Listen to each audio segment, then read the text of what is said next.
모리와 함께한 화요일. 미치 앨범 지음. 공경희 옮김. 산림출판사. 살아있는 이들을 위한 14번의 인생 수업. 모리와 함께한 화요일. 이 책은 매주 금요일 대구 수성구 범어도서관에서 아름다운 삶 책 속에서 다시 만나다라는 프로그램에 선정되어 멤버들이 읽고 서로 나누며 감동받았던 책이다. 작가로서 성공적인 삶을 추구하며 살아가고 있는 미치 앨범이 어느 날 TV 대담 프로그램에서 루게릭병으로 얼마 남지 않은 삶을 살아가고 있는 스승을 16년 만에 만나면서 시작된다. 대학 시절 늘 인간답게 사는 것과 다른 사람과 관계 맺는 것 등에 대해 교훈을 주셨던 모리 교수님을 매주 화요일마다 만나서 스승이 숨을 거두기 전까지 인생 수업을 14회 동안 받게 된다. 인생의 의미라는 주제를 가지고 모리 교수님은 자신이 인생에서 얻은 경험들을 제자인 미치 앨범에게 아낌없이 마지막까지 남은 강의를 한다. 이 수업을 통해 미치 앨범은 삶에서 정말 중요한 것이 무엇인지 깨닫게 되고 삶에서 잃어버린 것들을 찾게 된다. 물질 만능주의와 영혼의 결핍을 겪고 있는 이 시대에 이 책은 스승과 제자 사이에 주고받는 대화가 너무 아름다워 눈시울을 붉히고 읽다 보면 영혼의 풍성함도 누릴 수 있다. 수업의 커리큘럼. 내 노은사와의 마지막 수업은 일주일에 한 차례씩 교수님 댁에서 이루어졌다. 그는 서재 창가에 서서 땅에 떨어진 분홍빛 히비스커스 꽃잎을 내다보곤 했다. 수업은 화요일마다 아침 식사 후에 시작되었다. 주제는 인생의 의미였다. 교수님은 자신이 인생에서 얻은 경험들을 가지고 강의에 나갔다. 성적평가는 없었지만 매주 구두시험이 있었다. 나는 질문에 대답해야 했고 또 스스로에게 질문을 던져야 했다. 그리고 이따금 교수님의 머리를 베개 위에 편안히 괴어드린다든지 흘러내린 안경을 코 위로 다시 밀어드려야 했다. 수업이 끝난 후 교수님께 안녕히 계시라는 인사와 함께 작별의 키스를 해드리면 점수를 더 주셨다. 교과서 따위는 필요 없었지만 사랑, 일, 공동체 사회, 가족, 나이 든다는 것, 용서, 후회, 감정, 결혼, 죽음 등 여러 가지 주제들이 논의되었다. 그리고 맨 마지막 수업은 아주 짧았다. 겨우 몇 마디 말로 끝나버렸다. 졸업식 대신에 장례식이 치러졌다. 졸업시험은 없었지만 배운 내용에 대해 긴 논문을 제출해야 했다. 그 논문이 바로 이 책이다. 모리 교수님이 생애 마지막으로 했던 수업에 참여한 학생은 단 한 명뿐이었다. 내가 바로 그 학생이었다. 나의 졸업식. 1979년 온몸이 습기로 끈적이던 늦봄의 어느 토요일 오후, 우리 졸업생 수백 명은 캠퍼스 중앙 잔디밭에 줄 맞춰 놓인 의자에 앉아있다. 파란색 가운을 입은 우리는 기나긴 연설을 들뜬 마음으로 듣고 있다. 모든 졸업식 행사가 끝나자 우리들은 푸른 하늘을 향해 사과모를 던졌고 그것으로 대학을 공식적으로 졸업하게 되었다. 드디어 매사추세츠주 월섬에 위치한 브랜다이스 대학 졸업생이 된 것이다. 이와 함께 우리의 어린 시절은 막을 내린다. 졸업식이 끝난 후 나는 평소 가장 좋아하던 모리 시오처 교수님을 찾아뵙고 부모님을 소개시켜드린다. 자그마한 최고의 모리 교수님은 강한 바람이 불어와 저 위로 휩쓸려 가기라도 할 것처럼 언제나 종종 걸음을 걷는다. 그런 분이 졸업식 가운을 입고 계시니 꼭 성경에 나오는 옛 선지자와 크리스마스 꼬마 여정을 합쳐놓은 것 같다. 빛나는 청록색 눈동자와 이마를 덮은 은발, 커다란 귀, 삼각형의 코, 숱이 많은 잿빛 눈썹. 거기다 예전에 누군가에게 한 방 얻어맞은 듯 아랫니가 뒤쪽으로 살짝 틀어진 모습의 교수님은 이제 막 생전 처음으로 농담을 들은 사람처럼 환한 미소를 짓고 계신다. 교수님은 내가 자신이 가르친 모든 과목을 수강했다고 우리 부모님께 말한다. 그러곤 특별한 청년을 아드님으로 두셨습니다 라는 말도 덧붙인다. 당황한 나는 발끝만 물끄러미 내려다본다.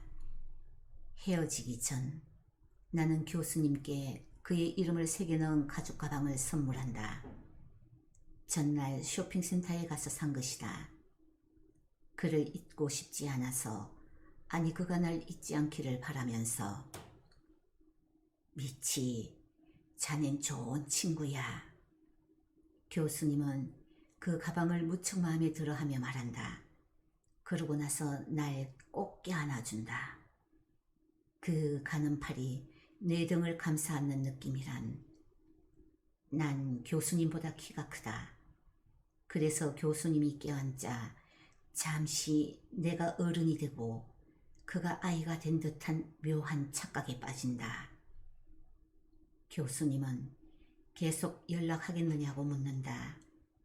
난 주저하지 않고 대답한다. 그럼요.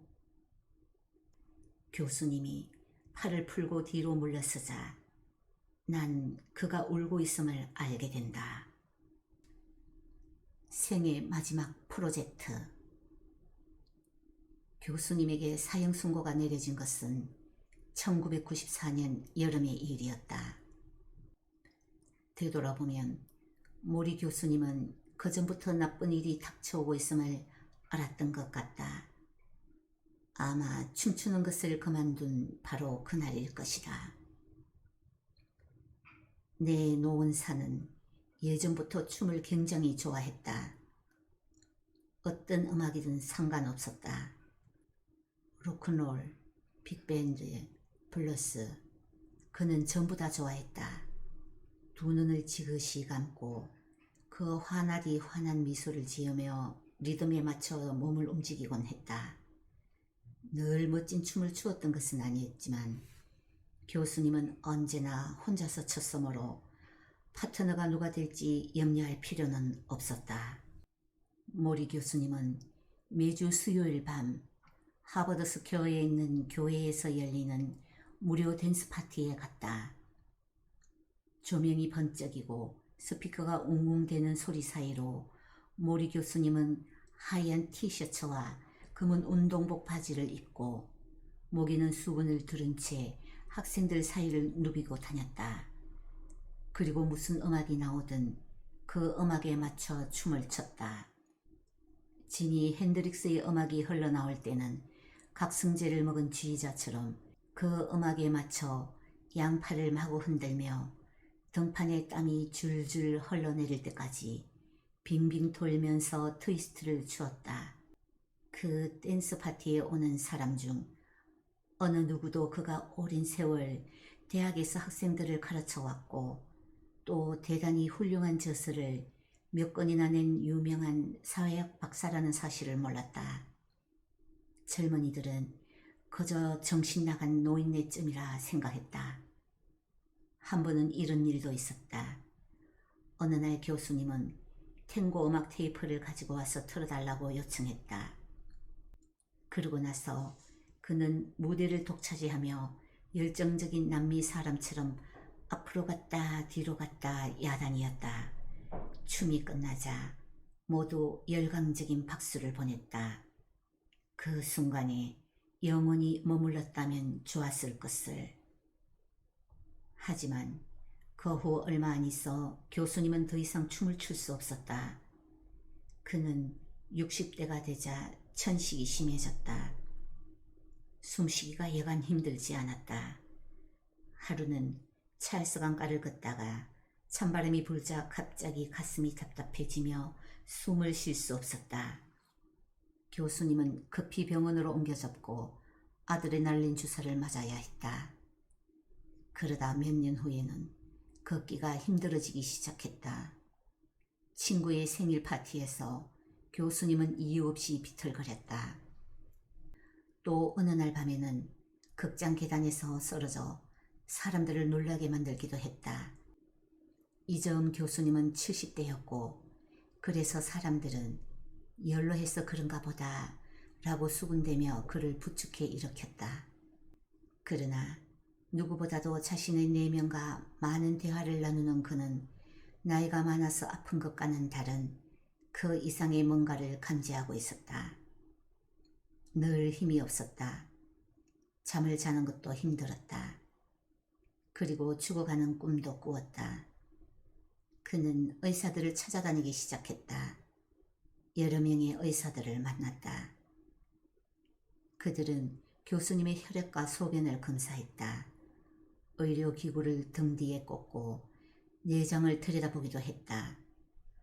아무런 원인도 찾아내지 못하자 마침내 어떤 의사가 근육 생체 조직 절편 검사를 하자며 장단지에서 근육을 약간 떼어냈다.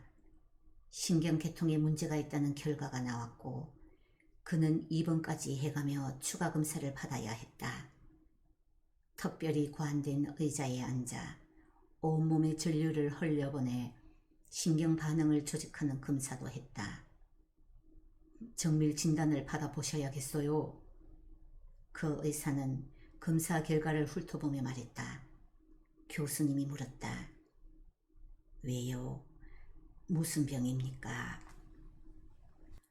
확실하지는 않지만 반응 속도가 느립니다. 반응 속도가 느리다니 그건 또 무슨 말이지? 마침내 1994년 8월 어느 후덥지근하던 날 모리 교수님과 그의 부인 샬럿은 신경외과 진료실로 불려갔다. 의사는 그들에게 검사 결과를 알려주었다. 루게릭병이라고 알려진 근위축성 측삭경화증에 걸렸다고 했다. 이는 척수신경 또는 간 내의 운동세포가 지속적으로 서서히 파괴되고 이 세포의 지배를 받는 근육이 위축되어 힘을 쓰지 못하게 되는 원인 불명의 불치병이며 영국의 세계적인 물리학자 스티븐 호킹도 이 병을 앓고 있다는 친절한 설명도 덧붙였다. 어쨌든 치명적인 신경계통의 질환이라는 것이었다. 그러나 루게릭병을 고치는 치료법은 없었다. 내가 어쩌다 이런 병에 걸렸을까? 교수님은 반문했다. 주변에서 이 병을 앓고 있는 사람을 본 적도 없었다. 죽을 병입니까? 그렇습니다. 그럼 난 죽는 건가요? 그렇습니다. 정말 죄송합니다. 의사는 미안해하며 말했다. 그 의사는 거의 2시간이나 앉아서 교수님 부부의 질문에 끈기 있게 대답해 주었다. 그리고 그들이 떠날 때 루게릭병에 관한 정보가 수록된 작은 책자까지 주었다. 마치 이 노부부가 은행에 계좌를 개설하러 오기라도 한 것처럼 말이다. 병원 건물 밖으로 나오자 따갑게 햇빛이 내리쬐었고 사람들은 각자의 일에 여념이 없었다.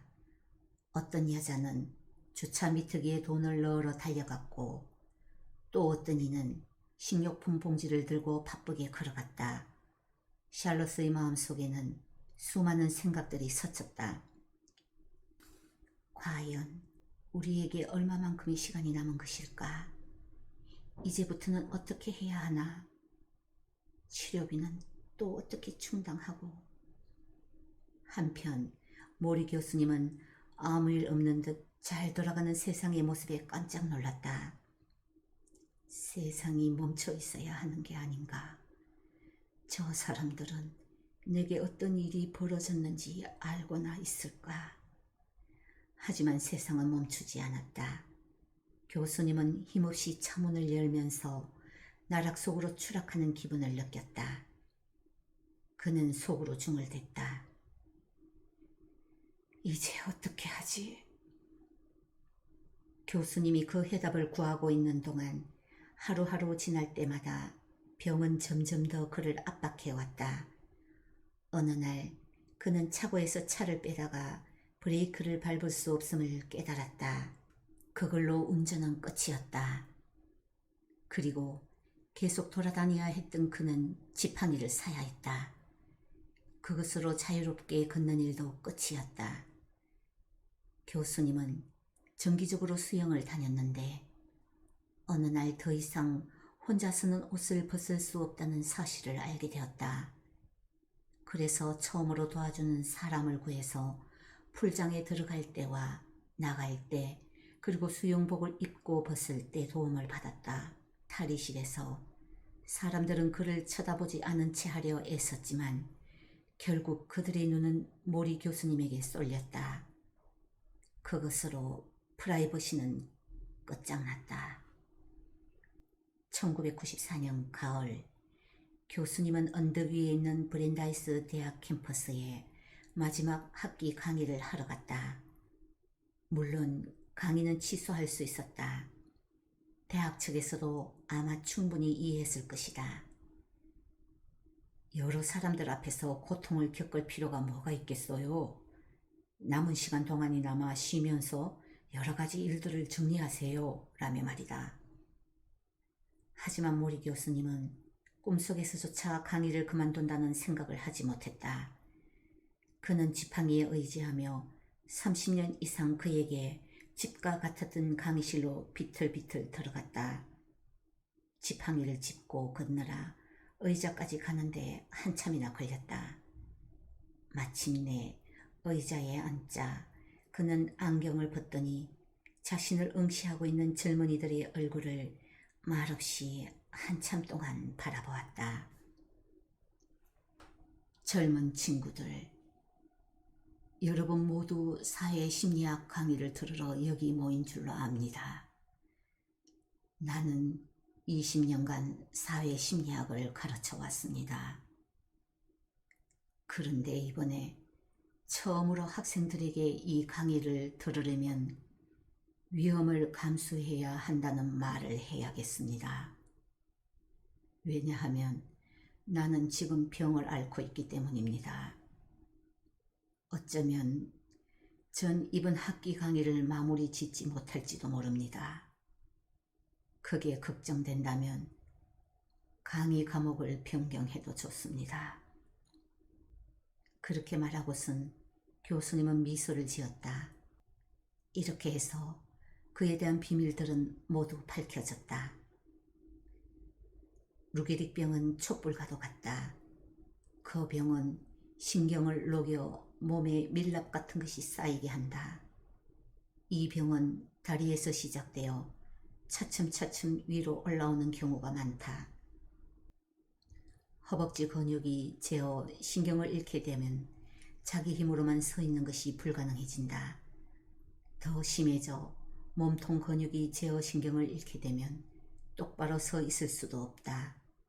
결국 이 지경에 이를 때까지 죽지 않고 살아있다면 환자는 목에 구멍을 뚫고 튜브로 호흡해야 한다. 하지만 완벽하게 말짱한 정신은 무기력한 몸속에 갇혀버리게 된다. 몸으로는 그저 눈을 깜빡이거나 혀를 빼물 수 있을 뿐이어서 03 과학 영화에 나오는 냉동인간처럼 자기 살 속에 갇히는 꼴이 된다. 병이 난 시점부터 이렇게 되기까지는 불과 5년밖에 걸리지 않는다. 담당 의사들은 모리 교수님에게 앞으로 2년 정도 더 살 수 있을 거라고 진단했다. 하지만 교수님은 그보다 더 빨리 끝이 오리라는 것을 본능적으로 알고 있었다. 하지만 그는 이미 중요한 결정을 내렸다. 시한부 생명이라는 선고를 받고 병원에서 나오던 그날, 그는 계획을 세우기 시작했다. 이렇게 시름시름 앓다가 사라져버릴 것인가? 아니면 남은 시간을 최선을 다해 보낼 것인가? 스스로에게 물었다. 그는 시름시름 앓고 싶지 않았다. 또 죽어가는 것을 부끄럽게 여기고 싶지도 않았다. 대신 자신의 죽음을 삶의 정점이 될 마지막 프로젝트로 삼고 싶어 했다. 그는 누구나 죽는다. 기왕이면 죽음을 가치 있는 일로 승화시킬 수는 없을까? 라고 생각했다. 교수님은 스스로 연구 대상이 될 수 있었다. 바로 인간 교과서로 말이다. 생명이 사그라지는 나를 천천히 참을성 있게 연구하시오. 내게 무슨 일이 일어나는지 지켜보시오. 그리고 나와 더불어 죽음을 배우시오. 그는 삶과 죽음, 그 좁은 여정을 잇는 마지막 다리를 걸어가리라고 결심했다. 가을 학기는 빨리 지나갔다. 그와 함께 복용하는 약도 늘어갔다. 정기적인 치료도 받았다. 간호사들은 힘이 빠지는 그의 다리를 치료하기 위해 집으로 왔다. 그들은 계속 근육을 운동시키려고 우물에서 펌프질 하듯 다리를 앞으로 굽혔다 뒤로 제쳤다 하기를 반복했다.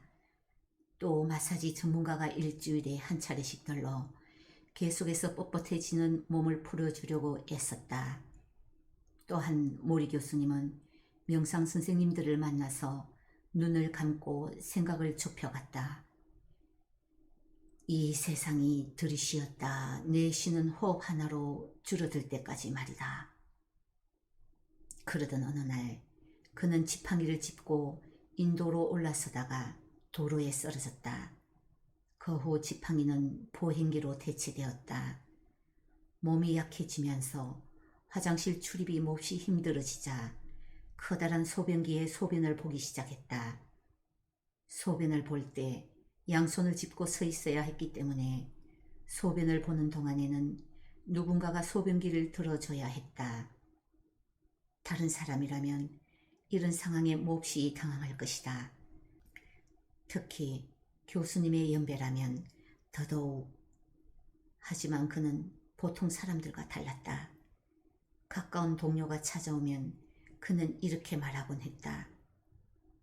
이보게, 나 소변 좀 봐야겠는데 자네가 좀 도와주려나?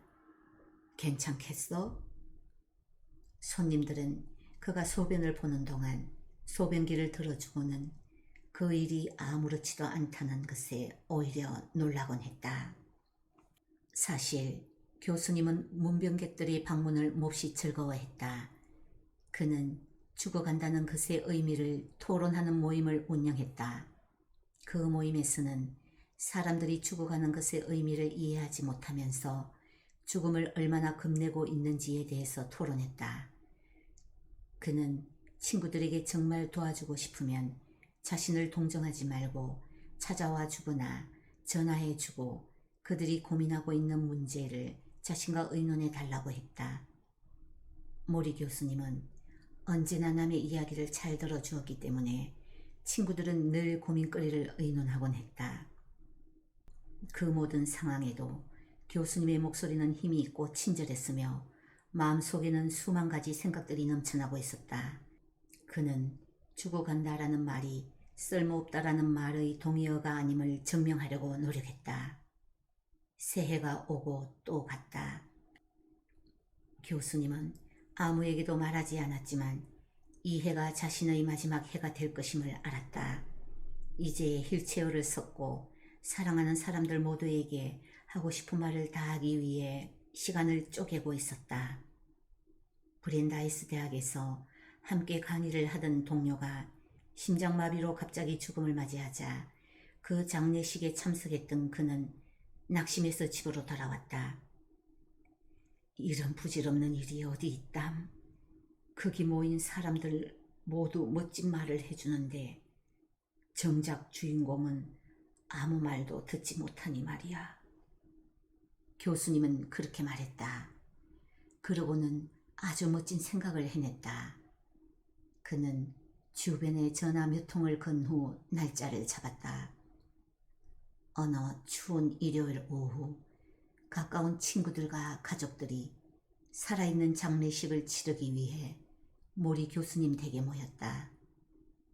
각자 멋진 말을 했고 교수님께 경의를 표했다. 몇 명은 울었고 몇 명은 소리내어 웃었다. 마샤라는 이름의 여자는 다음과 같은 시를 바치기도 했다. 내 사랑하는 사촌 형부, 당신의 늙을 줄 모르는 가슴은 마치 오랜 시간이 흐르도록 점점 여린 세코이아 나무처럼. 모리 교수님은 그들과 함께 울고 웃었다. 그리고 평소 우리가 사랑하는 사람들에게 미처 말하지 못했던 가슴 벅찬 이야기를 그는 그날 전부 할 수 있었다. 그의 살아있는 장례식은 그야말로 대성공이었다. 하지만 그는 아직 죽지 않았다. 사실 교수님 생애의 가장 특별한 페이지가 이제 막 펼쳐질 찰나였다. 졸업 후 나의 이야기. 그렇게 현명하고 사랑스러운 모리 교수님과 마지막으로 포옹하면서 계속 연락하겠다고 약속했던 봄날 이후 내게 어떤 일이 생겼을까? 이제 그에 대한 설명을 해야겠다. 난 그에게 계속 연락하지 않았다. 사실 매일 맥주잔을 기울이던 친구들과도, 처음으로 함께 아침을 맞이했던 여자친구와도, 대학에서 알았던 사람들 거의 모두와도 연락을 끊겼다. 졸업 후 몇 년간의 생활은 너무나 힘겨웠다. 그래서 세상의 꿈을 펼쳐 보이려 뉴욕으로 떠난 젊은이는 온데간데 없고 나는 완전히 딴 사람이 되어 있었다. 세상은 내게 조금도 관심이 없었다. 20대 초반 시절 나는 이곳저곳을 떠돌며 집세를 버는데 급급했고 열심히 구인 광고를 뒤지며 왜 내 앞길엔 파란 신호등이 켜지지 않는지 불만스러워했다. 내 꿈은 유명한 피아노 연주가가 되는 것이었지만 몇 년 동안 나는 어둡고 텅 빈 나이트클럽을 전전하며 끊임없이 계약 위반을 당했고 밴드는 계속 해체됐다. 프로듀서들이 나 아닌 다른 사람들에게만 관심을 가지던 그 긴 시간 끝에 결국 내 꿈은 사그라지고 말았다. 나는 인생에서 처음으로 실패를 맛보고 있었던 것이다. 나는 외삼촌을 정말 좋아했다. 그는 내게 음악을 느끼게 해주었고 운전을 가르쳐 주었으며 여자 얘기를 하면서 놀려대기도 했고 축구공을 가지고 함께 놀던 사람이었다. 그는 또 내가 어렸을 때 저런 어른이 되어야지 라고 말할 만한 유일한 사람이기도 했다. 그런 외삼촌이 44이라는 젊은 나이에 췌장암으로 세상을 떠났다. 외삼촌은 키가 작고 코수염을 기른 미남이었는데 같은 아파트의 바로 아래층에 살던 나는 그의 마지막 시간들을 함께했다. 나는 강인했던 육체가 병들어 시들어가다가 잔뜩 붓는 것을 지켜보았다. 또 밤이면 밤마다 식탁에 몸을 구부린 채 배를 누르며 통증에 시달리는 모습을 목격해야 했다. 그는 두 눈을 꾹 감고서 고통으로 일그러진 입으로 아 하나님, 아 맙소사 라는 신음소리를 토해내곤 했다. 외숙모와 두 명의 어린 사촌동생, 그리고 나는 말없이 설거지 같은 일들을 하면서 애서 외삼촌을 외면하곤 했다. 평생에 그렇게 무력하게 느껴지던 때는 없었다. 5월 어느 날 밤 외삼촌과 나는 아파트 발코니에 앉아 있었다. 산들바람이 부는 포근한 날씨였다. 외삼촌은 지평선을 바라보면서 이를 악물고 말했다. 자기는 아이들이 새학년을 맞는 것을 보지 못할 것 같다고. 그리고 내게 사촌 동생들을 돌봐주겠느냐고 물었다. 난 그에게 그런 말은 하지 말라고 했다. 외삼촌은 슬픈 눈으로 나를 바라보았다. 몇 주일 후 외삼촌은 자신의 말처럼 정말 세상을 떠났다. 장례식이 끝난 후 내 삶은 완전히 바뀌었다. 갑자기 시간이 귀하게 여겨졌다. 하수구에 마구 흘러들어가는 물처럼 시간이 쑥쑥 빠져나가는 것만 같아서 아무리 빨리 움직여도 만족스럽지가 않았다. 난 더 이상 손님이 없는 나이트클럽에서 연주하지 않았다. 또 아파트에 처박혀 아무도 들어주지 않을 노래를 작곡하지도 않았다. 대신에 학교로 돌아갔다. 거기에서 저널리즘에 대한 공부를 하고 석사학위를 땄다. 그리고 처음으로 일자리를 제의받은 직장에서 스포츠 기자로 일했다. 나 자신의 꿈을 쫓는 대신에 명성을 갈구하는 여러 운동 선수들에 대한 글을 썼다. 신문에 내 기사를 실었고 잡지에도 자유기고가로 활동했다. 그야말로 정신없이 일했다. 아침에 일어나서 겨우 양치질만 하고 잘 때 입었던 차림 그대로 타자기 앞에 앉았다. 회사원 생활을 했던 외삼촌은 다람쥐 쳇바퀴 같다면서 그런 생활을 지겨워했다. 그러나 나는 그처럼 인생을 마치지 않기로 다짐했다. 뉴욕에서 플로리다로, 거기서 다시 디트로이트로 가서 디트로이트 프리프레스지의 칼럼니스트가 되었다. 디트로이트는 스포츠에 대한 인기가 좀처럼 식을 줄 모르는 도시라서 내 야망과 꼭 맞아떨어졌다. 몇 년 후 나는 칼럼 이외에 스포츠에 관한 책도 썼다.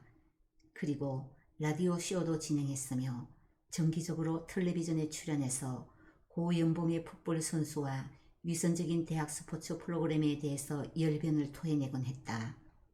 나는 미국을 적시는 소나기 언론의 한 축을 이루고 있었다. 이제 곳곳에서 나를 원했다. 이제 렌트 인생도 끝났다. 나는 마구 사들이기 시작했다. 언덕 위에 있는 집을 샀고 자동차도 사들였다. 주식 투자를 하고 재산을 불려나갔다. 내 삶은 기어를 5단에 놓고 달리는 것 같았고 모든 일이 숨가쁘게 돌아갔다. 난 미친 듯이 일했다. 심장이 터질 듯한 속도로 차를 몰았다. 그리고 상상한 것보다 훨씬 더 많은 돈을 벌어들였다. 그리고 그 와중에 제닌이라는 검은 머리카락을 지닌 여인을 만났다. 그녀는 내 바쁜 스케줄과 번번한 출장에도 아랑곳하지 않고 계속 나를 사랑해 주었다. 우리는 7년간의 긴 연애 끝에 결혼했다.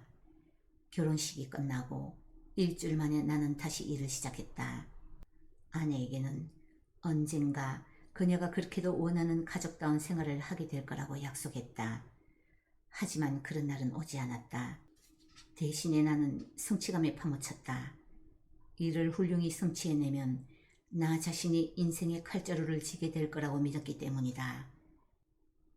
이렇게 살면 내 앞에서 비참하게 죽어간 외삼촌처럼 병들어 죽기 전에 행복의 마지막 조각까지도 다 끼워 맞추고 삶을 끝낼 수 있을 거라고 믿었기 때문이다. 또 그런 결말이 내 운명의 당연한 몫이라고도 생각했다. 모리 교수님에 대해서는 글쎄 종종 그분이 생각나긴 했다. 교수님에게서 배운 인간답게 사는 것과 다른 사람과 관계 맺는 것에 대해 생각하곤 했지만 나와는 동떨어진 남의 얘기처럼 항상 멀찍이서 바라볼 뿐이었다. 오랜 세월 나는 브랜다이스 대학이 보내온 우편물은 모두 기부금을 요구하는 것이라고 짐작하고서 읽지도 않고 봉투채 쓰레기통에 던져버렸다. 그래서 모리 교수님이 병에 걸렸다는 사실을 전혀 몰랐다. 그리고 내게 그런 소식을 알려줄 만한 사람들조차 없었다. 하나같이 연락이 끊긴 지 오래였다. 그들의 전화번호가 담긴 수첩은 다락방에나 처박혀 있을 터였다. 그날 밤 늦게까지 텔레비전 채널을 이리저리 돌려보지 않았더라면 아마도 나는 쭉 그런 식으로 살았으리라. 채널을 돌리다가 귀에 익은 이름이 내 귀를 잡아 끌지 않았다면.